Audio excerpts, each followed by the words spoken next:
최근에 우리 이복현 건강원장께서 지난 13일 한경련 컨퍼런스 센터에서 민주당의 상법 개정안의 제2요구권을 직을 걸고라도 반대할 수밖에 없다라고 이제 말씀하셨는데 저는 이렇게 생각해요. 상법 개정안에 대한 대안입법이 없으면 그런 이야기 할 수가 있어요. 근데 대안입법으로 자본시장법을 지금 발의를 해놓은 상태인데 그렇게 같은 정부 부처 내에서 그 이견을 공개적으로 표현하는 건 좀 경솔한 게 아닌가 싶은 생각이 드는데, 제가 관계 부처들하고 한번 대화를 나눠보면 금융위원회, 기재부, 법무부 똑같이 과도한 경영권 침해가 있을 우려가 있다라고 걱정을 많이 했었습니다. 상법 개정안은 상장회사, 비상장회사 가리지 않고 1년 365일 주주 충실 의무를 부과를 하게 되는데, 자본시장법은 상장회사에 한해서 M&A 물적 분할 시에만 주주 이익을 보호할 수 있도록 하는 그런 입법으로 해서 비교적 경영진이나 주주들에게도 이익 침해를 최소화할 수 있는 그런 대안입법으로 지금 발의가 돼 있어요. 지금 국제행동주의 펀드가 한국 기업을 대상으로 해가지고 한국 기업을 타깃으로 하고 있는 대상 기업 수가 점점 늘어나고 있습니다.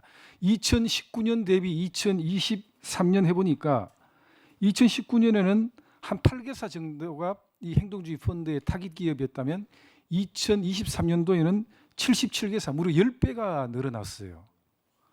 미국의 헤지펀드 엘리엇 매니지먼트에서 2018년에 현대차에는 순이익의 4배 수준인 8조 원의 주주 환원을 요구를 했었습니다. 주주 충실 자체가 잘못됐다는 게 아니고 이런 헤지펀드들에게 과도하게 경영권이 침해됐을 경우에는 결국 주주들에게도 그 피해가 돌아갈 수 있다는 우려 때문에 관계부처들도 신중한 입장을 표시를 한 거예요.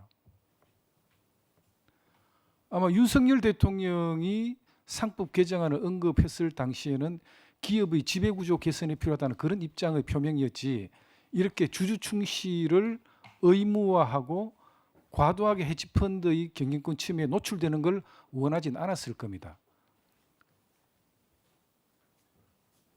국민의힘 의원이 의원 발의를 하긴 했지만 정부 측의 의견을 들어서 자본시장법을 발의했는데 굳이 한경련에서 그런 말씀하실 필요가 있었나요? 한경련에서 실시한 설문조사를 보니까 국내 상법 교수 중에 10사람 중 6명이 상법 개정안 이거 문제가 있다, 반대 의사를 표시했어요. 그럼에도 불구하고 우리 이복현 원장이 상법 개정안 제2요구권 직을 걸고라서도 막을 수밖에 없다라고 이야기한 근본 배경이 뭐예요? 지금 임기가 얼마 남아 있습니까? 혹시 설명을 조금 답변을 드릴까요? 임기가 얼마 남아 있어요? 어쨌든 답변을 좀 드릴까요? 아니면 임기가 얼마 남아 있냐고요? 제 임기랑은 직접적으로 관련은 없는 것 같습니다. 임기 2개월 남았죠. 3개월쯤 남은 것 같습니다. 뭐 직을 걸 만한 그 남은 임기도 아니고만은 답변해 보세요.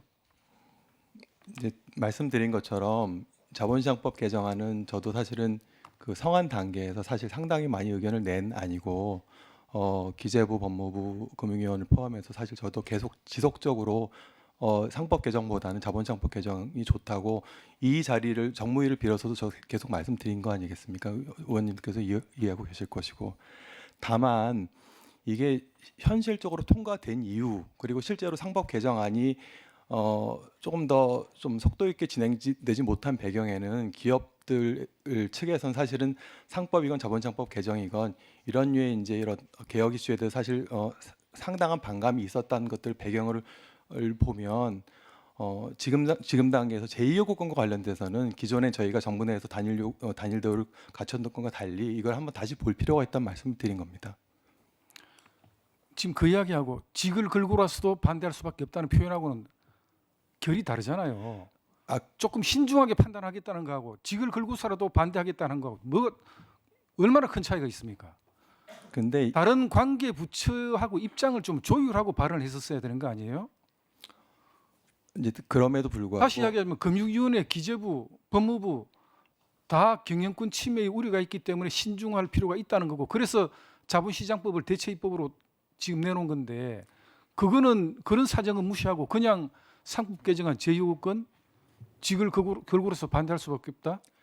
사실 그거는 저는 문제가 그 있다고 봐요. 이제 민주당 측에서 이거를 사실은 조금 더 너무 그 격하게 추진을 하시는 상황에서 사실 정책 이슈가 너무 정쟁 이슈화 된 것 같고, 저희 입장에서 보면 이게 논의의 장이 되게 파편적이 되면서 사실은 이게 정상적으로 왜 우리 정부가 자본시장법을 내지는 상법을 추진했는지에 대해서 논의가 지금 사라지고, 그렇기 때문에 사실 제2요구권에 대해서도 기업 대 반기업의 이제 약간 묘한 대결 구조가 생기는 것에 대해서 저희가 문제 제기를 한 겁니다, 의원님.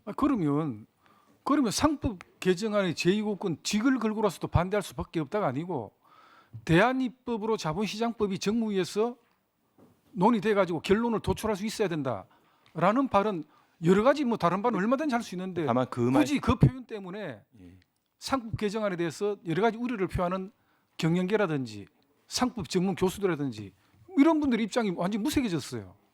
네, 저도 사실 경영계라든가 상법 교수님들 많이 만나봤습니다, 의원님. 다만 제가 계속 드리는 말씀은 사실 통상적으로 보면 이사회 충실 의무는 우리나라만 좀 예외적이지 많은 선진국에서 어쨌든 해석이라든가 운영상 인정이 되는 겁니다. 다만 이제 한국 같은 경우에는 어떤 우리 대기업이라든가 어떤 그룹을 중심으로 한 고도성장 상황에서 어쨌든 그분들의 창의성과 혁신성을 인정했기 때문에 그것들을 좀 예외를 둔 것이고, 다만 지금 같은 경우에는 자본시장이 너무 복잡해지다 보니까 그 점에 대해서 조금 사회 담론으로 부딪히는 것들에 대해서 말씀을 드리는 것이고, 그래서 제2요구권 관련된 상장 비상장 가리지 않고 1년 365일 주주 충실을 해야 된다는 게, 주주가 얼마나 이해관계가 다른 주주들이 많습니까? 외국인 투자가, 기관 투자가, 국내 소액 주주 등 여러 다양한 투자가가 있을 텐데, 그런 투자가들 입장을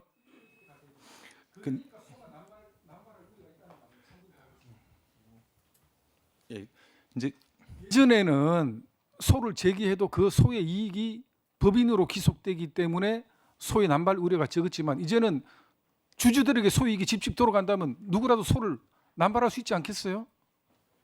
근데 이제 그래서 그 발언 자체는 여러 관계 부처하고 신중하게 좀 의견을 교환하고 발언을 했었어야 된다. 그 발언의 결이 너무 강해요.